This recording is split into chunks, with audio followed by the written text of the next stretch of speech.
Madagascar is about the size of California plus Oregon. So it's bigger, I think, than a lot of people realize. But at the same time, it is still less than 1% of the total land area on Earth. And so in an island that is that small, we have about 15% of all primate species on Earth.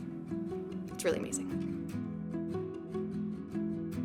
Madagascar is one of the most biodiverse places on the planet, and it's also one of the most threatened. There are actually over 100 species of lemur that are described. They have a huge amount of morphological diversity. So lemurs include the smallest primate on Earth, Madame Berth's mouse lemur. It could fit just on your thumb. And then lemurs also include a very recently extinct species that was as large as a female gorilla. We looked at how lemurs are evolving, how rapidly they're doing that, and we found that lemurs have a very rapid rate of diversification. So something really special is happening on Madagascar.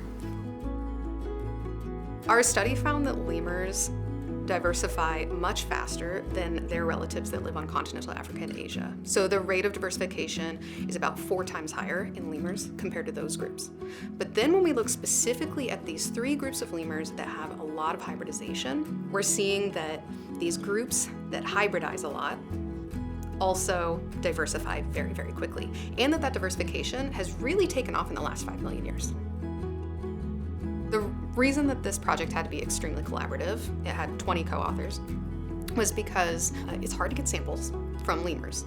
They're critically endangered, so our samples came from a wide variety of places. So we did have some samples that originated from museums, some samples that originated from captive colonies, or you can actually collect genetic data from fecal samples. So you can look at the scat of an animal and get genetic material out of that. Lemurs are very important to the people of Madagascar. They're an integral part of the culture of Madagascar. They appear over and over again in the folklore of the people of Madagascar. But at the same time, bushmeat hunting of lemurs is a major threat, and deforestation is another major threat.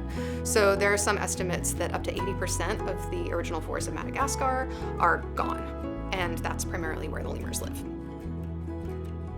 I was fascinated by the result that the species that tend to hybridize more also tend to have very rapid speciation rates, because for a long time evolutionary biologists have thought of hybridization as being an evolutionary dead end, where if 2 species hybridize, usually they'll form a non-fertile offspring. So maybe they can form offspring, sometimes they can't even do that, but those offspring aren't going to do very well.